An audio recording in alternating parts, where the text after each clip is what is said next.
Hello, my name is Allison Cusick, and I'm a PhD candidate at Scripps Institution of Oceanography in San Diego, California, and I'm happy to be presenting our work this year at SCAR's Humanities and Social Sciences Conference. So let me begin by sharing my screen.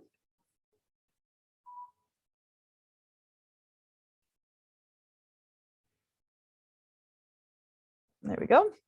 So I'll be presenting the work on how citizen science increases awareness and appreciation for the Antarctic environment through our program Fjord Phyto. This is in collaboration between social scientists, citizen science practitioners, tourism management experts, Brooke Dixon, Daniela Callejo, myself, Martina Mascioni, and the principal investigators, Dr. Rick Reynolds and Dr. Maria Vernay. I first want to set the scene of our citizen science program, Fjord Phyto, and then I'll share with you some of the results of the participants' experience. First, I want to define what citizen science means. So citizen science is also referred to as community science or public participation in STEM research or crowdsourced science. And there are citizen science associations across the world, but the common theme is that the project engages multiple people, scientific and non-scientists, and addresses scientifically relevant questions about our world.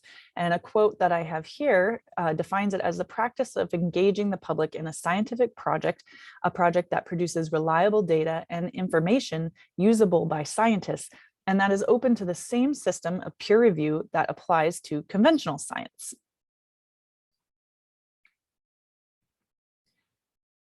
Antarctic tourism is a fast-growing industry, and during the 2019-2020 season, there were a total of 74,410 travelers that visited the continent. This is a 134% increase if we compare that to 10 years ago during the 2010-2011 season. In contrast, during the summer season, there are around 5,000 scientists working on the continent from all of the nations combined. That's more than 10-to-1 traveler to scientist. So in our perspective, this is a great opportunity to engage the Antarctic tourism community in polar research. And you can see this figure on the right shows the amount of vessel traffic intensity just increasing in these certain regions along the Antarctic Peninsula, which is our study region focus. And the tour ships operate on the peninsula 5 months every season, which is also another opportunity to help us understand how this ecosystem might be changing seasonally and then also year to year. In addition, tourism comprises around 49 different activities that people can be involved in, and over 313 different sites are visited. There's educational opportunities, which are essential elements of the tourism itineraries, and it's a captive audience on board these ships. The ecosystem is amazing and unique, and I want to talk about how phytoplankton play a key role in the Antarctic ecosystem. It's like nowhere else on Earth. The polar regions are the heartbeat of the planet. They're covered in ice, the frozen oceans, freshwater is locked up in glaciers on land. These glaciers come to the ocean along the coastal fjords, and whales and birds migrate for thousands of miles to come feast on with the seals and the penguins on Antarctic krill. And the Antarctic krill thrive on these small single-cell microscopic organisms that are called phytoplankton. These phytoplankton are like plants in that they produce oxygen and carbon, and they make up the base of this food web. When the sunlight returns after the dark winter, they bloom, and the types of phytoplankton determine how much food or organic carbon is available for the krill to eat.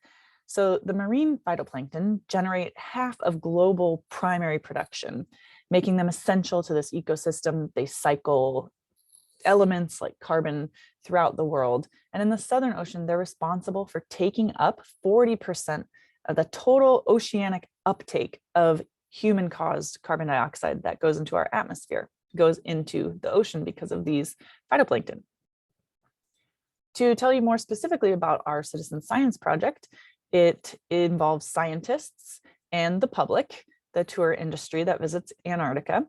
It's called Fjord Phyto because we study phytoplankton along the fjord system.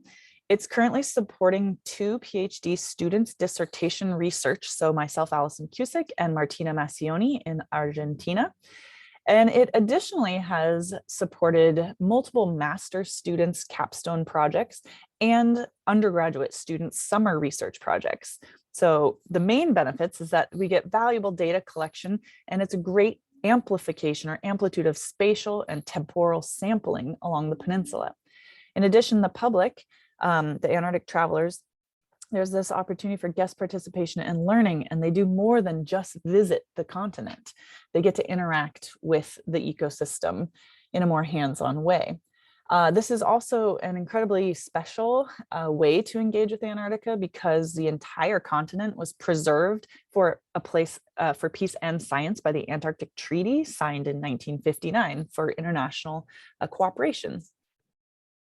The Fjord Phyto project itself investigates phytoplankton communities and how they change due to the influence of melting glaciers.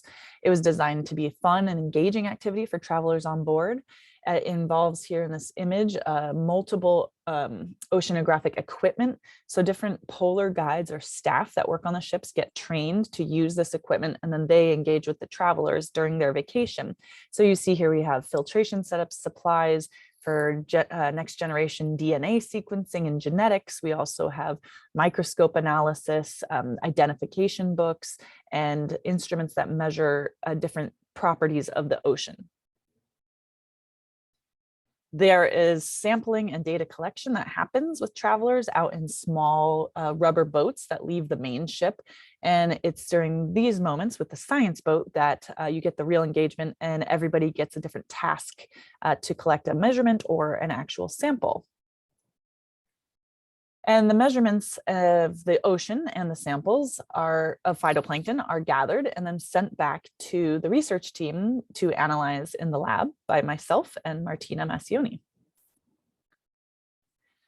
On board, there are also lectures and education programs that really elaborate on the ecosystems and the history and the importance of these regions.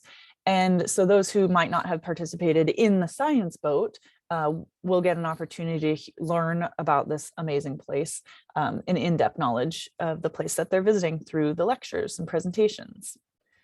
There's also a further onboard engagement through the use of the microscope to identify this microscopic world, and also through taking photographs and doing hands-on activities on the ship when we're not outside. Our study area focuses on the Antarctic Peninsula, and we're interested in this region of Antarctica because it has some of the fastest rates of warming. The tidewater glaciers, or the glaciers that come from the land to the ocean's edge, over 87% of them are in retreat since being measured back in the 50s.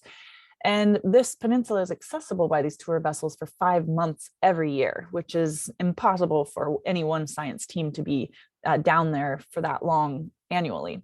And the coast is highly productive with phytoplankton blooms and feasting zones of these whales and penguins.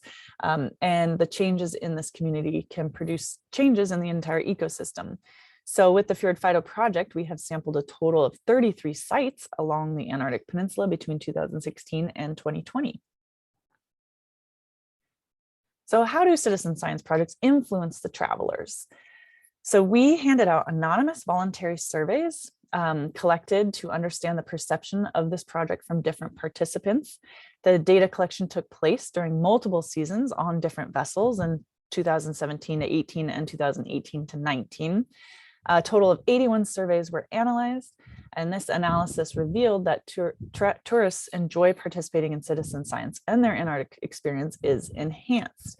So these feedback surveys were all from free write responses, and we used these free write responses to inform future survey designs. So this was a preliminary feedback that we wanted to understand.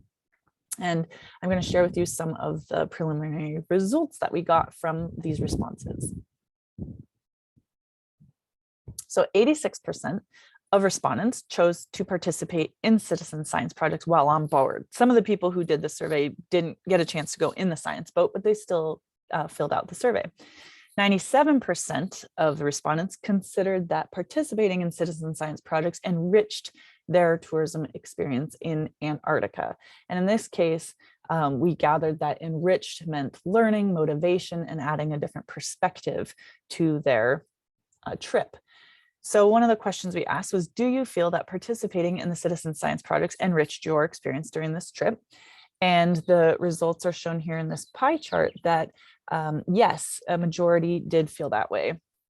Some had no answer, some said no, some said, I don't know, maybe it was difficult to interpret what that question meant, and some said they didn't participate.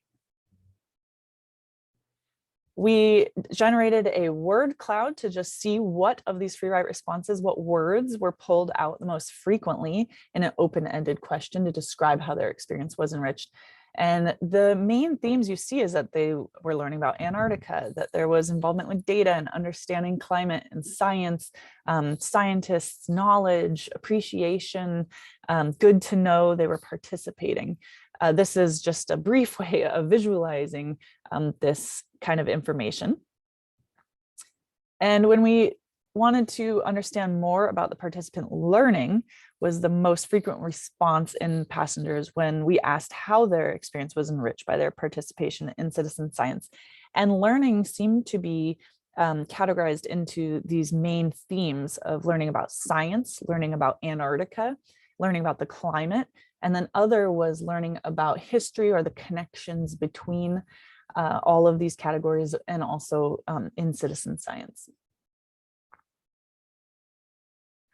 61% of the respondents reported that they'll consider booking a trip that offers opportunities to engage in citizen science rather than one that does not in the future, because in the past, citizen science hasn't been directly marketed, as it's more of a new activity that's being brought on board. We were just curious about how this might be perceived if travelers saw this as something they could participate in on other future vacations.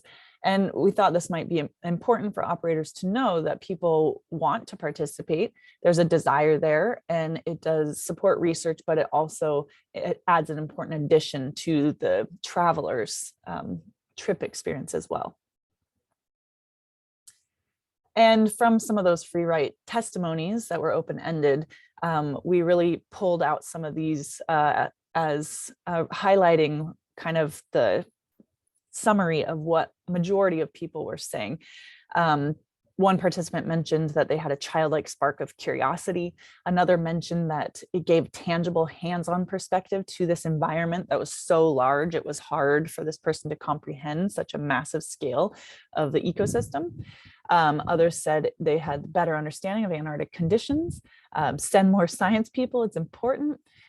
In the right here, do you feel participating enriched your experience? Yes, thoroughly enjoyed learning more about the local science, flora, fauna, and geology, as well as participating in furthering science. Which of the citizen science projects did you participate in and enjoy most? Fjord Phyto, of course, very eye-opening and fun. Participating in citizen science allowed me to be more than just a tourist. It also reinforced the Antarctic as a crucial part of climate change. Yes, for sure, gives the traveler more of a purpose to know you're supporting science. And yes, with more information, I can create more connections between global events and tell other people, and definitely helped me understand how it affects the globe with patterns, etc. Felt good to be able to contribute. So this is just a small sampling of the types of responses we received. In conclusion, Fjord Phyto is an excellent example of how citizen science can be used as a tool to contribute to research while also providing an educational experience to tourists, enhancing their support to environmental causes, even in regions as remote as Antarctica. This was a preliminary survey which helped inform us of future surveys that we were designing with social scientists and IRB exemption. In the future, we aim to capture the perceptions of citizen science participation, specific learning about phytoplankton and ocean dynamics, more specifically to the Fjord Phyto project involvement and in general to citizen science projects that are also offered on board in addition to our own project. And to end, it opened our eyes to the importance of phytoplankton to our ecosystem and the need for funding for scientists to keep their programs going. With that, I want to thank you for your attention. This project would not be possible without the collaborations with the tour industry, with the travelers that participate and make it a joy for us on the science side of things to run a program like this. Thank you to my colleagues, Brooke, Daniela Martina, and the principal investigators, Rick Reynolds and Maria Vernay. Thank you to, of course, the operators, the generous donors and funding from the Hüttegruten Foundation, the National Science Foundation, NASA, and generous donors. If you'd like to follow this work, we are active on social media, on Instagram, Facebook, and Twitter. And if you would like to read some of the peer-reviewed publications that have come from this work, you can scan those 2 QR codes down below.